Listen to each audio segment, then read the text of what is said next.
sini saya akan membuat video pembelajaran mengenai pemeliharaan sumber daya manusia.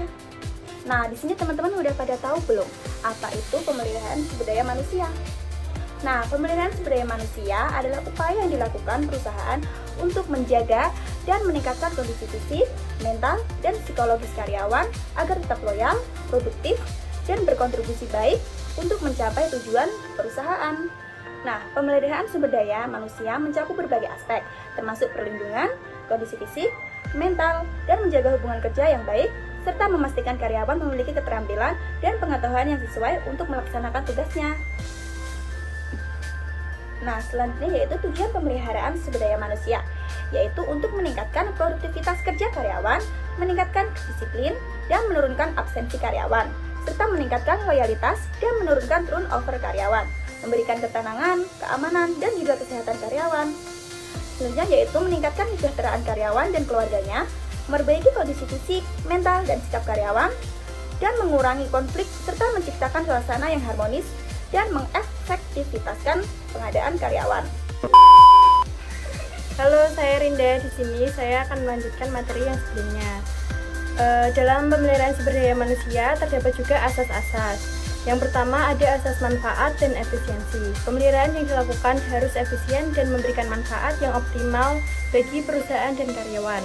Pemeliharaan ini hendaknya meningkatkan prestasi kerja, keamanan, kesehatan, dan loyalitas karyawan dalam mencapai tujuan. Asas ini harus diprogram dengan baik supaya tidak sia-sia. Yang kedua, ada asas kebutuhan dan kepuasan. Pemenuhan kebutuhan dan kepuasan harus menjadi dasar program pemeliharaan karyawan baik, sehingga mereka mau bekerja secara efektif dan efisien menunjang tercapainya tujuan perusahaan. Selanjutnya ada asas keadilan dan kelayakan.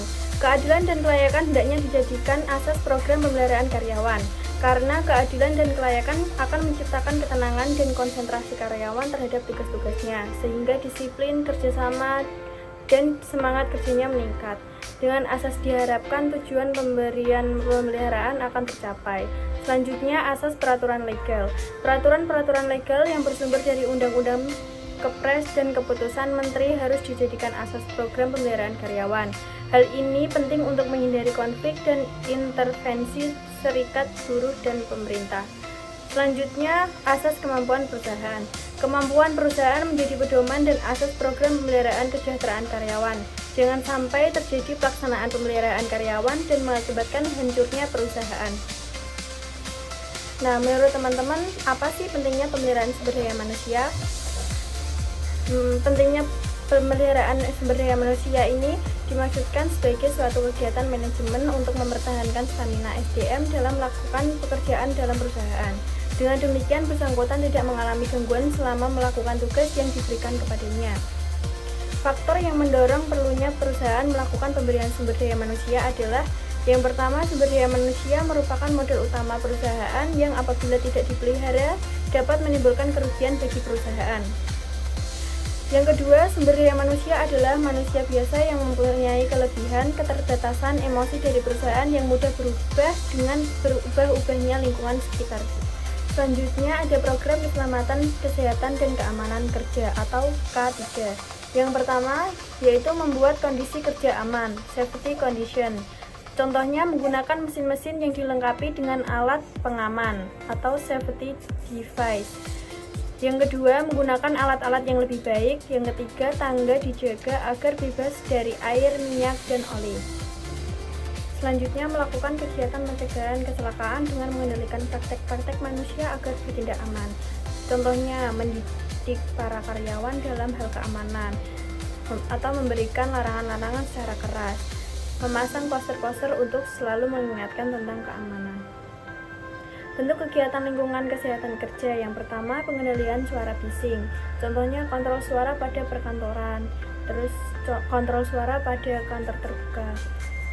Yang kedua, pengaturan penerangan tempat kerja. Contohnya ambient lighting, task lighting, action lighting, dan natural lighting. Yang ketiga, pengaturan temperatur udara dan kelembapan udara. Yang keempat, pengaturan penggunaan warna tempat kerja. Kelima, pemeliharaan kebersihan lingkungan termasuk udara. Dan yang keenam, kebersihan udara. Halo, perkenalkan nama aku Indita. Nah, di sini aku akan menjelaskan materi selanjutnya, yaitu bentuk program kesehatan mental. Nah, bentuk program kesehatan mental itu ada 3. Yang pertama, adanya sarana ibadah. Yang kedua, penyuluhan kerohanian rutin. Dan yang ketiga, adanya tata laku di tempat kerja. Selanjutnya yaitu pentingnya pemeliharaan sumber daya manusia. Pemeliharaan sumber daya manusia dimaksudkan sebagai suatu kegiatan manajemen untuk mempertahankan stamina sumber daya manusia dalam melakukan pekerjaan dalam perusahaan. Dengan demikian, bersangkutan tidak mengalami gangguan selama melakukan tugas yang diberikan kepadanya. Nah, ada juga faktor yang mendorong turunnya perusahaan melakukan pemeliharaan sumber daya manusia adalah yang pertama, sumber daya manusia merupakan modal utama perusahaan yang apabila tidak dipelihara dapat menimbulkan kerugian bagi perusahaan. Yang kedua, sumber daya manusia adalah manusia biasa yang mempunyai kelebihan, keterbatasan emosi, dari perasaan yang mudah berubah dengan berubah-ubahnya di lingkungan sekitar. Selanjutnya yaitu contoh pemeliharaan sumber daya manusia secara singkat. Contohnya tuh ada 5. Yang pertama, gaji dan tunjangan yang layak. Yang kedua, pelatihan dan pengembangan keterampilan. Yang ketiga, fasilitas kerja yang nyaman dan aman. Yang keempat, kesempatan promosi jabatan. Dan yang kelima, pemberian penghargaan atas kinerja. Halo semuanya, aku Adelia Cica. Di sini aku akan menjelaskan materi yang sebelumnya. Selanjutnya ada materi dampak pemberian SDM. Dampak pemberian SDM dibagi menjadi 2, ada dampak positif dan dampak negatif. Di sini aku akan menjelaskan dampak positifnya terlebih dahulu. Dampak positif diantaranya yaitu meningkatkan produktivitas. Meningkatkan produktivitas ini artinya karyawan bekerja lebih efisien karena merasa dihargai. Yang kedua, meningkatkan kepuasan dan loyalitas. Meningkatkan kepuasan dan loyalitas ini bisa lingkungan menjadi kerja yang baik, membuat karyawan nyaman dan semangat. Dan yang terakhir, mengurangi turnover, yang artinya karyawan lebih betah dan tidak mudah keluar. Selanjutnya ada dampak negatif. Dampak negatifnya yaitu menurunnya semangat dan motivasi. Yang kedua, tingginya absensi dan turnover. Dan yang terakhir, kinerja menurun.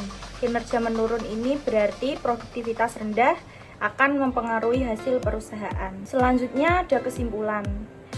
Jadi kesimpulan dari materi-materi yang kita semua sampaikan yaitu pemeliharaan sumber daya manusia adalah upaya penting dalam menjaga kesejahteraan, kenyamanan, dan kinerja karyawan agar tetap loyal dan produktivitas. Dengan pemeliharaan yang baik, perusahaan dapat meningkatkan produktivitas, kepuasan kerja, dan menekan tingkat absensi serta turnover. Contohnya meliputi pemberian gaji yang layak, pelatihan, fasilitas kerja yang memadai, promosi jabatan, dan penghargaan atas kinerja. Jika diabaikan, pemeliharaan SDM dapat berdampak buruk pada semangat kerja, kinerja perusahaan, serta reputasi organisasi. Oleh karena itu, pemeliharaan SDM harus dilakukan secara berkelanjutan dan sesuai dengan kebutuhan serta kemampuan perusahaan. Jadi, itu yang kita sampaikan mengenai pemeliharaan sumber daya manusia. Semoga video pembelajaran yang kita buat bermanfaat bagi yang menonton. Terima kasih. Yeah, Bobby Valentino.